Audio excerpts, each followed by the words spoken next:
언젠가 제가 만화 영화 캐릭터를 그리는 사람들의 이야기를 들었습니다. 만화 영화는 늘 새로운 등장인물이 나와야 되지 않습니까? 거기 보면 좋은 사람도 있고 악한 사람도 있고 악당도 있고, 그런데 악당을 그릴 때의 특징이 있답니다. 언제나 악당을 그릴 때는 어떻게 그리냐면 눈을 가늘게 그리고, 눈이 가늘어야 된대. 눈꼬리를 약간 치켜 올려서 그리면 다 악해 보인대요. 옆에 있는 분 한번 보십시오. 목사님, 저는 생긴 게 원래 그래요, 이렇게 생각하지 마시고 믿음으로 좀 눈을 크게 뜨십시오. 크게 뜨시고. 중국의 속담 가운데 그러한 속담이 있답니다. 미소 짓는 얼굴을 가져야만이 가게를 열 수가 있다. 미소가 중요하다. 어떤 면에서 이 비즈니스는 물건을 팔기 이전에 사람의 미소와 행복을 파는 것이라고 할 수 있습니다. 밝게 웃는 미소가 중요하다는 것이죠. 자, 이번에 진짜 옆에 있는 사람의 얼굴을 한번 보십시오. 눈이 어떤가, 미소가 어떤가 한번 보세요. 한번 보세요. 절 보지 말고 보십시오. 될 수 있으면 눈을 크게 뜨셔야 선해 보입니다. 또 밝은 미소를 지어야 사람의 마음을 얻을 수가 있습니다. 그러니까 여러분, 작은 것 하나지만, 미소 큰 거 아니잖아요. 웃음 작은 거잖아요. 근데 그 작은 것 하나라도 심어야 결과를 얻을 수가 있다는 것입니다. 결코 작지 않다는 것입니다. 오늘이 11월의 첫 주입니다. 2014년이 시작되고 이제 겨우 2-3개월 지난 것 같은데 벌써 여름이 지나고 가을이 깊어갔습니다. 이제 다음 달에는 성탄의 계절 12월 달이 다 됩니다. 가을은 수학과 결실의 계절입니다. 성경적으로는 심판의 때라고 할 수 있어요. 한 해를 돌아보면서 얼마만큼의 우리가 삶을 살았나, 어떤 결과가 있었나를 한번 돌아보는 것입니다. 우리 모두가 다 풍성한 수학과 결실을 기대하지만 그것이 한순간에, 그리고 우리 모두에게 그냥 찾아오는 것은 아닐 것입니다. 이른 봄에 뿌린 씨앗과 여름에 흘린 땀을 통해서 많이 결과를 얻게 되는 것이죠. 자, 그렇다고 한다면 우리는 살다 보면 결과에만 치중할 때가 있는데 그 이전에 우리가 무엇을 뿌렸고 무엇을 심었는가, 그 원인을 먼저 돌아보아야 한다고 생각합니다. 저는 우리 하나님께서 우리에게 복 주시는 분임을 믿습니다. 다시 한번요. 제가 말을 확실히 안 하니까 아멘이 안 나오네. 저는 우리 하나님께서 우리에게 복 주시는 분이심을 믿습니다. 하나님이 복을 주세요. 그러나 이 하나님의 복이 그냥 위에서 떨어지는 것이 아닙니다. 두 가지가 필요해요. 첫째는 우리의 노력과 준비가 필요해요. 우리의 땀이 필요합니다. 노력이 필요해요. 거기에 하나님이 주신 기회가 만날 때 얻어지는 것이 복이에요. 그래서 성경은 심은 대로 거둔다고 주님이 말씀하시는 거예요. 우리가 신앙생활을 잘한다고 하는 것이 무엇일까요? 마음만 뜨거워지고 의욕만 앞서는 것이 아니라 신앙생활을 잘하는 것은 좋은 것을 심고 살아가는 거예요. 주님이 원하는 아름다운 삶을, 좋은 것을 심고 살아가는 것입니다. 그래서 우리는 때를 얻든지 못 얻든지 늘 무언가를 심어야 되는 것입니다. 오늘 본문은 씨를 뿌리고 기쁨으로 거둔다라고 하는 말이 나오는 시편의 말씀입니다. 자, 오늘 본문이 농사 짓는 이야기일 것이다, 농사 짓는 것이라고 생각하겠지만 사실은 아주 분명한 역사적인 배경을 가지고 기록된 말씀입니다. 과거에 이스라엘이 나라가 패망하고 멸망하고 바벨론의 포로로 끌려가서 70년간의 기간을 보내게 됩니다. 그때 예루살렘 성전이 다 훼손되고 성벽이 전소되었습니다. 그러다가 시간이 지난 다음에 바사 왕 고레스의 명령에 의해서 이스라엘 백성들이 다시 귀환하게 되는 그러한 기쁨을 누리게 돼요. 이것이 제2의 출애굽이라고 할 수 있는 굉장히 중요한 사건입니다. 그때에 에스라와 느헤미야와 같은 지도자들이 다시 돌아와 가지고 민족의 중흥을, 재건을 위해서 노력했던 것입니다. 자, 오늘 본문 1절과 2절이 그것의 배경이에요. 자, 1절 2절 시작. 여호와께서 시온의 포로를 돌려보내실 때에 우리는 꿈꾸는 것 같았도다. 그때에 우리 입에는 웃음이 가득하고 우리의 혀에는 찬양이 찼었도다. 그때에 문나라 가운데에서 말하기를 여호와께서 그들을 위하여 큰 일을 행하셨다 하였도다. 자, 1절 보십시오. 여호와께서 시온의 포로를 돌려보내실 때에 뭐 하는 것 같았다? 꿈꾸는 것 같았다. 믿어지지 않았다, 그런 말이에요. 자, 그러면서 오랜 포로 생활에서 돌아오는 그 감격을 지금 노래하고 있는 것입니다. 그것이 그들 가운데 있었던 과거의 사건이에요. 그런 일이 있었어요. 돌아오게 됐습니다.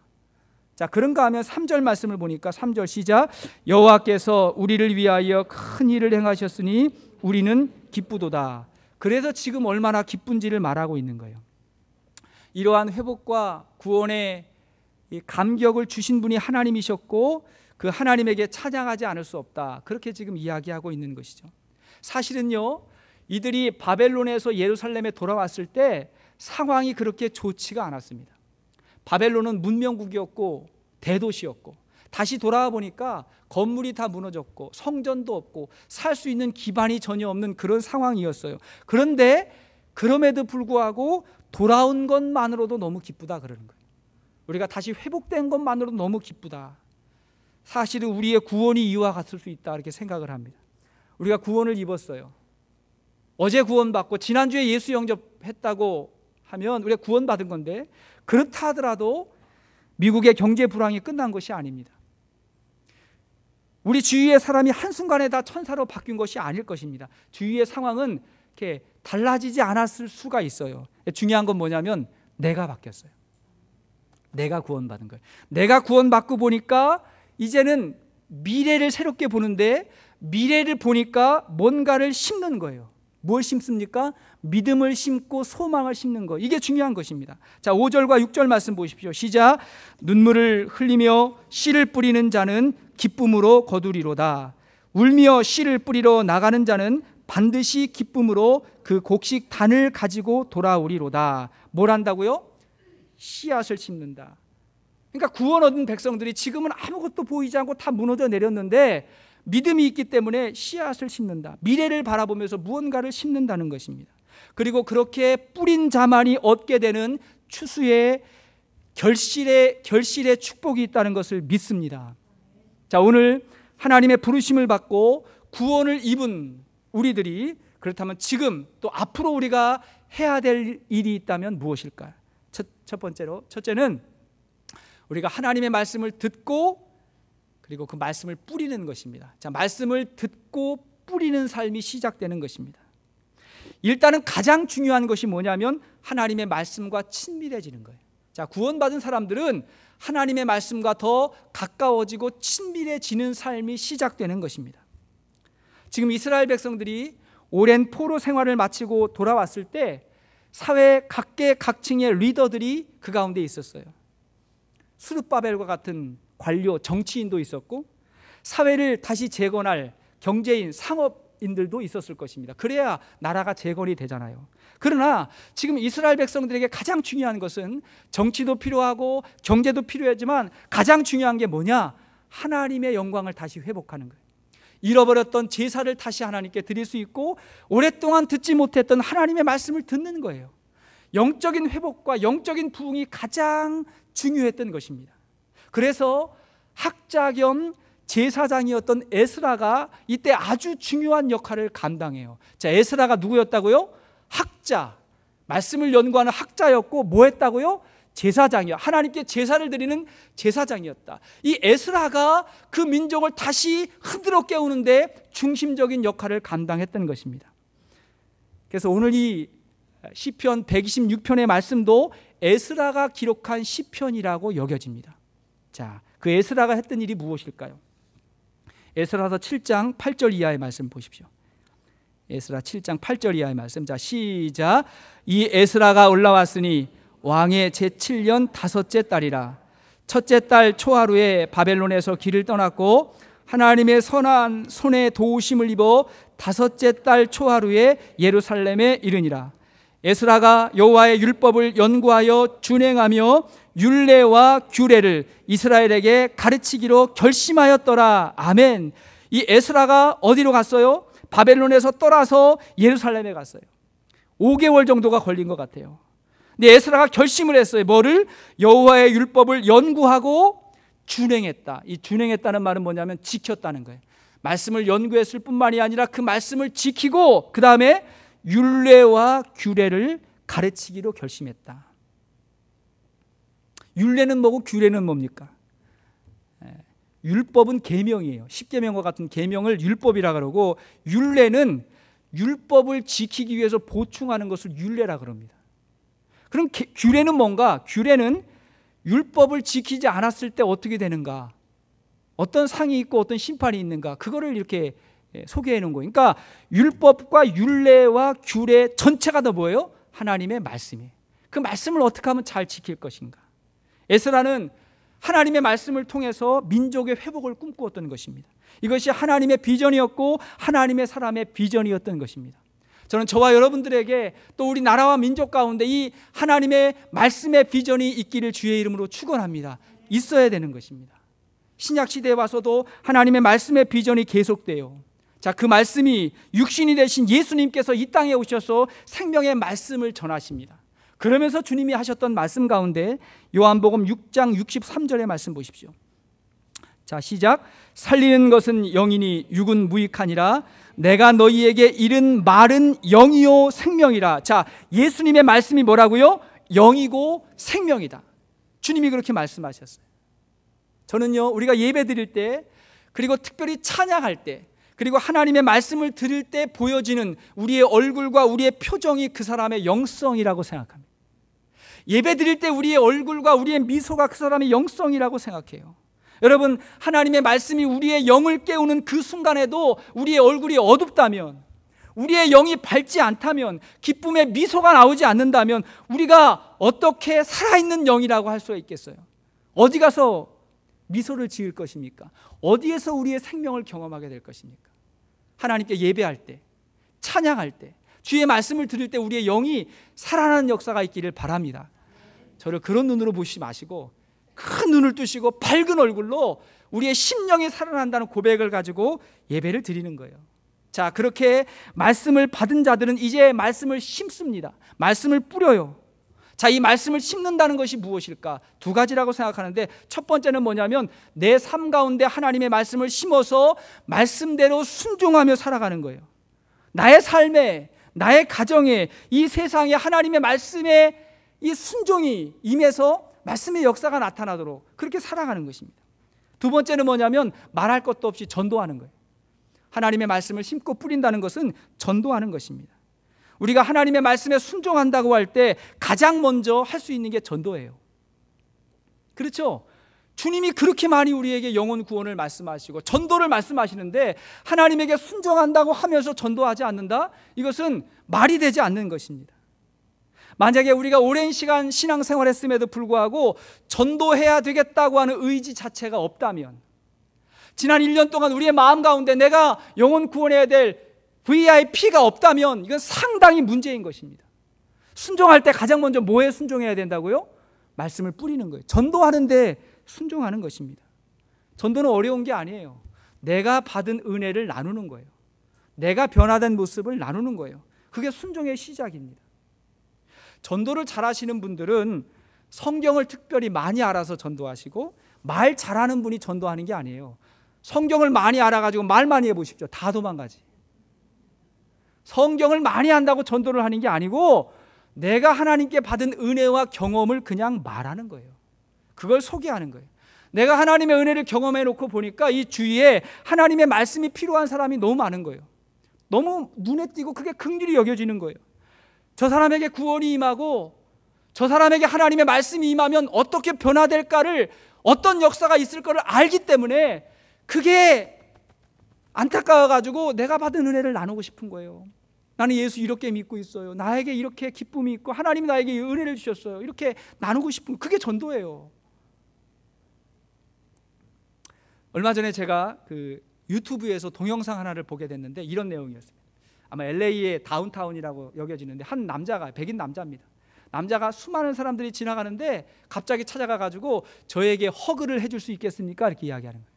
저에게 포옹 한번 해줄 수 있겠습니까? 이렇게 이야기하니까 지나가는 사람들이 다 놀라가지고 도망가는 거예요. 사실 그렇겠죠. 누가 와가지고 제가 허그 한번 해도 돼요? 그러면 다 도망가죠. 이상한 사람이라고 여기고. 저래도 그럴지도 모르겠어요. 다 도망가는데 이 사람이 그렇게 하다가 이번에는 홈리스에게, 노숙자에게 찾아가가지고 내가 당신에게 허그해도 되겠습니까? 하니까 노숙자가 깜짝 놀라가지고 예, 해주세요. 허그를 하는 거예요. 그 사람하고 허그하는데 그 옆에 그냥 누워있던 사람이 그 얘기를 듣고 벌떡 일어나가지고 기다리고 있는 거예요. 나도 해주세요. 그 옆에 있는 사람 나도 해주세요. 나도 해주세요. 근데 제가 인상 깊었던 건 뭐냐면 그 사람이 허그를 하고 그 다음에 떠나갔는데 혼자 남아가지고 미소를 짓고 있는 그 미소가 너무 행복해 보이는 거예요. 누군가 나의 관심을 가져줬구나. 날 끌어안아줬구나. 그리고 갔는데 그 여운 때문에 너무 행복해서 앉아있는 모습을 보고 제가 깜짝 놀랐어요. 아무도 관심 가져주지 않는데.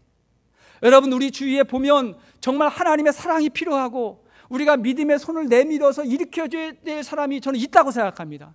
내가 은혜를 경험하고 보면 그게 보이는 거예요. 그에게 다가가서 내가 받은 은혜를 나누고 그리고 하나님의 말씀대로 순종하는 그런 삶을 살아가는 것이 전도의 시작이라고 믿습니다. 우리는 하나님의 말씀을 적극적으로 듣고 그 말씀에 순종하는 것, 이것이 추수를 위한 첫 번째 과정인 것입니다. 두 번째, 자, 그렇게 말씀을 받고 심을 때 우리는 눈물의 골짜기를 통과해야 됩니다. 자, 눈물의 골짜기를 통과해요. 세상의 그 어떠한 성공과 결과도 눈물의 골짜기를 건너지 않고 되는 일이 없습니다. 자, 씨 뿌려놨다고 그냥 저절로 자라서 열매 맺는 과일은 거의 없습니다. 자, 오늘 본문 5절과 6절을 보십시오. 본문 5절과 6절, 자, 시작. 눈물을 흘리며 씨를 뿌리는 자는 기쁨으로 거두리로다. 울며 씨를 뿌리러 나가는 자는 반드시 기쁨으로 그 곡식단을 가지고 돌아오리라. 아멘. 자, 지금 눈앞에는 아무것도 없어요. 성전도 무너졌고 집도 무너졌고 어떻게 살아야 될지 모르는 상황 가운데 소망이 있으니까 어떻게 한다고요? 씨를 뿌린다고요. 여기서 살겠다, 새로운 나라와 공동체를 이루겠다고 하는 민족의 고백이 있는데 그때 씨를 뿌린다. 그냥 뿌리는 게 아니라 뭐가 강조됩니까? 눈물로 뿌린다. 눈물을 흘리며 씨를 뿌리는 자, 울며 씨를 뿌리러 나가는 자는 반드시 기쁨으로 거둔다. 역시 추수 이전의 고난과 시련을 말하는 것입니다. 악한 사단은 하나님의 말씀이 얼마나 능력이 있는지를 알기 때문에 하나님의 말씀이 뿌려지는 것을 악한 마귀가 방해하는 것입니다. 지금 이 자리에서도 하나님의 말씀이 전해짐과 동시에 악한 마귀들의 방해가 있다고 생각합니다. 가라지를 뿌리는 거예요. 우리의 생각을 혼미하게 하고 내 마음에 잘못된 생각도 심어주면서 지금 영적 전쟁을 벌이고 있는 거예요. 왜? 하나님의 말씀의 능력이 있기 때문에 마귀가 방해합니다. 또 이 씨앗이 싹이 나서 열매 맺기까지도 숱한 고난이 있을 것입니다. 그러기에 우리는 눈물의 골짜기를 믿음으로 걸어가야 됩니다. 시편 84편 5절과 6절을 보십시오. 시편 84편 5절과 6절 말씀 보니까, 자, 시작.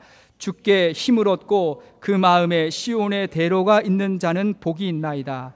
그들이 눈물 골짜기로 지날 때에 그곳에 많은 샘이 있을 것이며 이른 비가 복을 채워 주나이다. 자, 보십시오. 5절을 보세요. 주께 힘을 얻고 그 마음에 시온의 대로가 있는 자에게 복이 있나이다. 복이 있다는 거예요. 자, 여기 시온의 대로가 무엇입니까? 시온의 대로, 대로는 큰 길을 말하죠. 하나님을 인도자로 삼고 그 하나님이 정하신 길을 믿음으로 걸어가는 자에게 복이 있다. 할렐루야.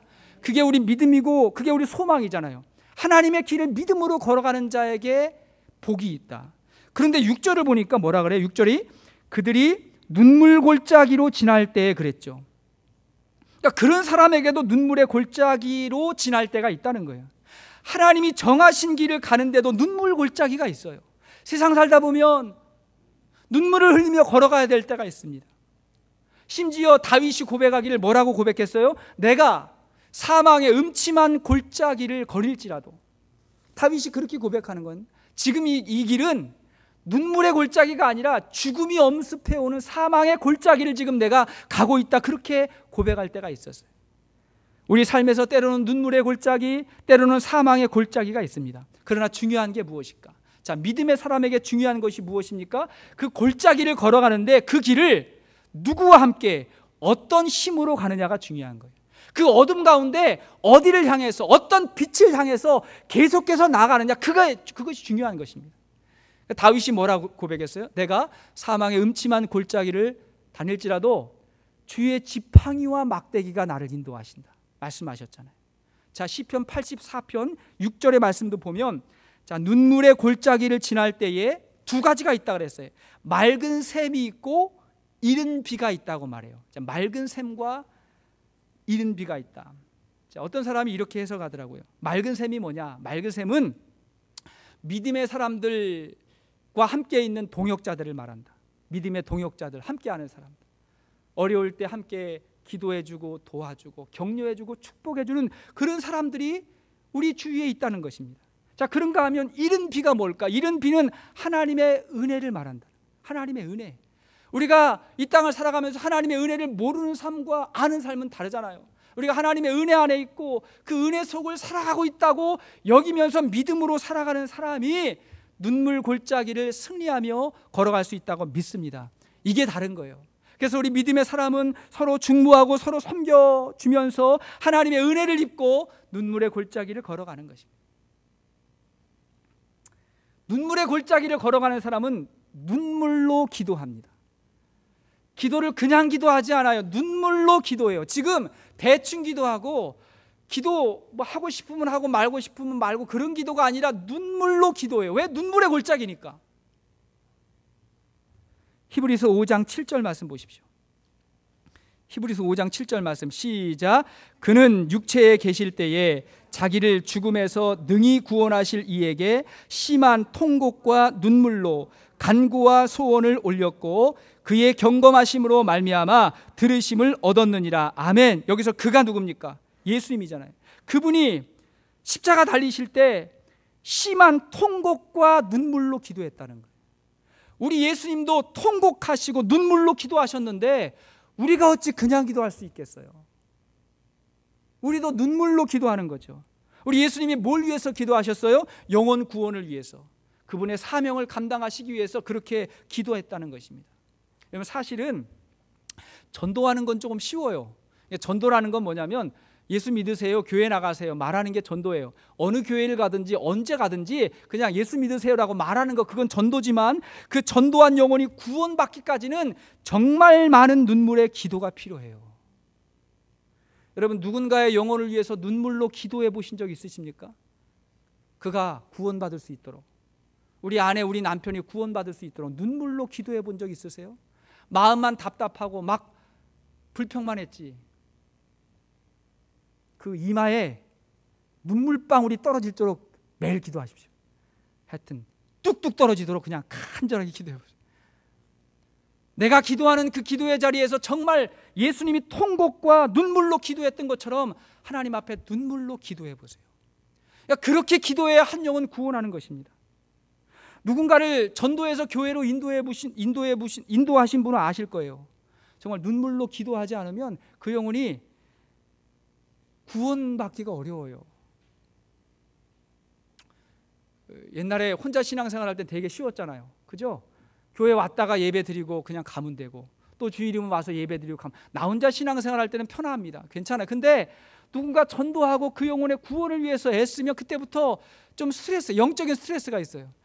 그 사람이 오늘 못 왔으면 왜 못 왔는지, 옛날에는 앞에 있는 설교만 잘 들으면 됐는데 누군가 데리고 오면 여기도 봐야 되고 여기도 봐야 되고, 지금 이 사람이 잘 듣고 있는지 안 듣고 있는지 막 그것도 신경 쓰이고, 교회에서 이런저런 뭐 혹시 뭐 상처받는 건 아닐까, 뭐 스트레스가 있는 건 아닐까 자꾸 생각하다 보니까 한번 턱턱 걸려 넘어질 때마다 그때마다 기도하고 그러는 거예요. 그러면서 자기의 신앙이 성장해요.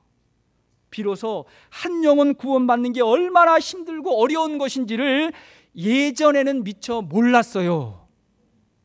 이렇게 고백하게 되고 내가 구원받고 지금 신앙생활하고 있는 것이 얼마나 귀한 것인지를 그때 알게 되는 거예요. 눈물로 영혼 구원하면서. 이게 두 번째 과정입니다. 따라합시다. 눈물의 골짜기가 있습니다. 거기에서 눈물로 기도하는 거예요. 자, 세 번째, 그렇게 기도하면서 우리는 추수의 시기를 기다립니다. 추수의 때를 기다립니다.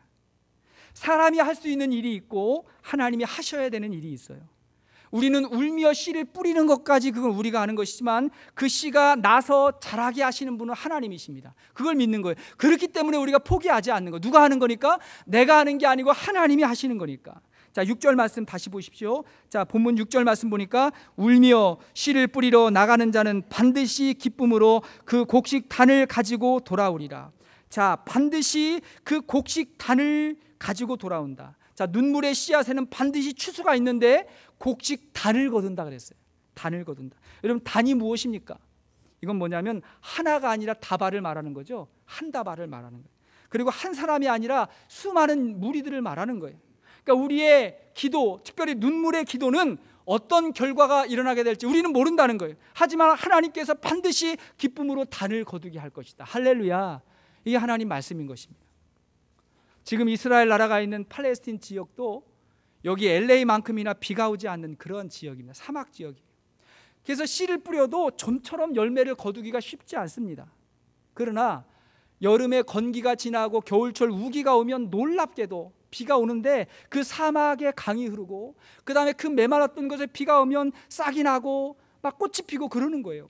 그런 역사가 있었어요. 그때가 바로 이스라엘의 추수기였습니다. 지금 그걸 이야기하는 거예요. 하나님의 때가 되면 온다. 그때는 하나님의 때이다. 그리고 그 시기는 하나님이 결정한다. 우리는 눈물로 씨앗을 뿌린다. 하나님의 때가 있다. 그러므로 갈라디아 6장 9절 말씀에 뭐라고 했어요? 자, 시작. 우리가 선을 행하되 낙심하지 말지니 포기하지 아니하면 때가 이름에 거두리라. 자, 믿음의 사람에게 포기하지 말라고, 때가 이르면 거둘 거라고 그렇게 이야기하는 것입니다. 때가 이르면 거둘 거다. 우리 이어령 교수님께서 회심하시고 난 다음에 좋은 책을 몇 권 쓰셨는데, 특별히 이 시대의 젊은이들에게 쓰신 젊은이의 탄생이라고 하는 책이 있는데 그 책에서 이런 이야기가 소개가 됩니다. 우리가 잘 아는 이솝 우화 가운데 개미와 배짱이의 이야기가 각 나라마다 다른 버전이 있다는 거예요. 개미와 배짱이 이야기 아시죠? 근데 그것이 시대가 바뀌니까 달라지더라. 어떻게 달라지냐면 먼저 일본 버전입니다. 일본 버전. 이야기가 이렇게 됩니다. 우리가 아는 바와 같이 개미는 한여름의 무더위 속에서도 아주 열심히 일을 하는데 배짱이는 노래만 부르면서 나무 그늘에서 놀면서 시간을 다 보냈습니다. 이제 추운 겨울이 됐고 눈이 왔어요.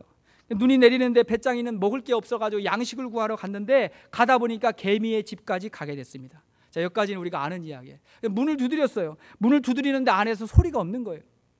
못 들었나 보다 싶어가지고 더 크게 점점 세게 두드렸는데 아무 소용이 없는 거예요. 대답이 없어요. 하는 수 없이 배고픈 사람은 무엇이든 합니다. 배짱이가 이 문틈을 비집고 그 집 안으로 들어갔어요.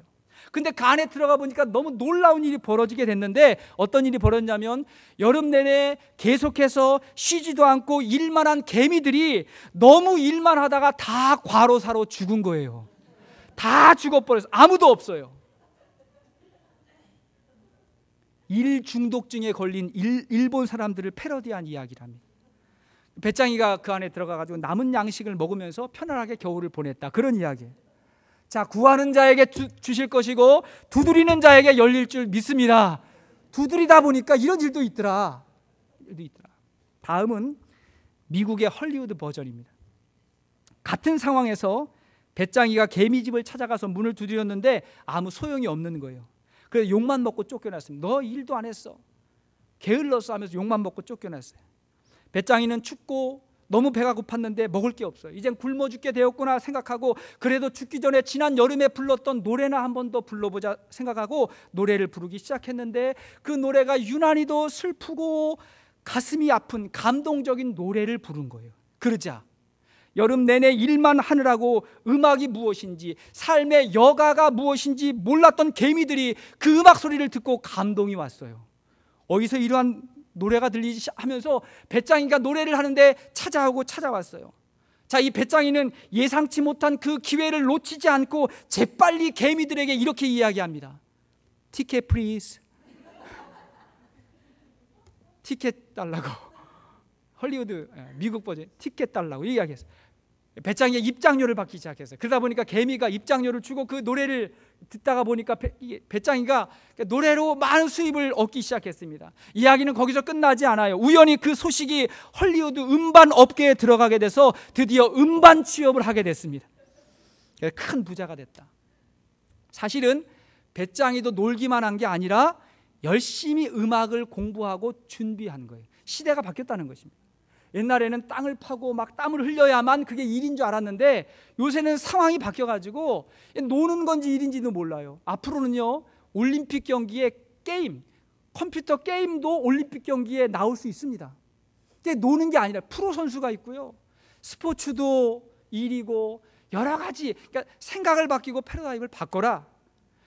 그러다 보면 예상치 못한 일이 있을 것이다. 포기하지 말아라. 때가 이름에 거둘 것임을 믿습니다. 어떻게 우리가 포기할 수 있겠습니까? 우리 예수님이 처음 제자들을 부르시면서 말씀하셨던 그 비전도 사실은 말이 안 될 것 같은 상황이었어요. 전혀 내세울 것 없는 제자들을 부르셔서 그 초라한 제자들을 치유하시고 그들을 가르치시고 그들에게 전파하게 하셨어요. 전하게 하셨어요. 그리고 뭐라 말씀하셨습니까? 너희는 가서 모든 민족을 제자로 삼아 아버지와 아들과 성령의 이름으로 세례를 주고 내가 너희에게 분부한 모든 것을 가르쳐 지키게 하라. 그들에게 모든 민족에게 나아가는 소망을, 비전을 예수님께서 주신 것입니다. 우리는 이 말씀이 너무나 당연한 이야기지만 그때 그 옆에서 전혀 예수님을 모르는 사람이 그 얘기를 들었다고 해보십시오. 누가 그 얘기를 인정했겠어요? 이상한 집단이라고 말했겠죠. 아무도 동의하지 않았을 것입니다. 그런데 그렇게 뿌려진 예수님의 복음이 그분의 통곡과 기도의 눈물을 통해서 싹이 났습니다. 그리고 많은 고난과 핍박 속에서도 눈물의 골짜기를 믿음으로 이긴 초대교회 성도들의 순교와 희생으로 인해서 온 세상의 복음이 전해지게 된 것입니다. 그리고 오늘 여기에서 저와 여러분들이 예배를 드리고 있는 것입니다. 할렐루야. 그러니까 이 오늘 본문에서 이야기하는 이 시편 126편의 말씀은 이미 예수님의 삶과 사역을 통해서 저와 여러분들을 통해서 증거되고 있다는 사실을 기억하십시오. 실현될 것입니다. 이루어질 것입니다. 말씀의 결론을 맺겠습니다. 자, 그렇다고 한다면 이러한 믿음을 가지고 살아가는 우리들은 어떻게 살아야 될까? 자, 우리는 맑은 영혼을 가지고 말씀을 심고 살아가는 것입니다. 맑은 영혼과 순결한 믿음이 우리에게 필요해요. 늘 이런 얘기를 들을 때마다 그냥 스쳐 지나는 그런 이야기가 아니라 맑고 순수한 영혼을 가지고 그 말씀을 내가 받겠다. 주님이 마태복음 13장에 뭐라고 말씀하셨어요? 씨 뿌리는 비유를 말씀하실 때 씨를 뿌림에 씨가 길가에 떨어지고 돌짝밭에 떨어지고 가시나무 밭에 떨어졌다. 거기에 떨어졌지만 아무도 열매 맺지 못했다. 근데 어디에 좋은 밭에 떨어졌을 때 그것이 30배, 60배, 100배로 결실했다. 그러니까 저와 여러분들이 좋은 밭, 우리는 맑은 영혼을 소유한 그리스도인들 될 수 있기를 바랍니다. 말씀을 받는 거예요. 그래서 하나님의 말씀을 듣고 그 말씀을 우리의 삶 가운데 심습니다. 열심히 심습니다. 그 다음에 그 말씀이 열매 맺기까지 눈물의 골짜기를 통과하면서 눈물의 기도를 드리며 살아갑니다. 그리고 세 번째, 하나님의 때에 그분이 거두실 것을 믿고 기다립니다. 절대로 낙심하거나 포기하지 않습니다. 그리고 이 믿음의 경주에서 승리할 수 있는 주의 종들 될 수 있기를 주의 이름으로 축원드립니다.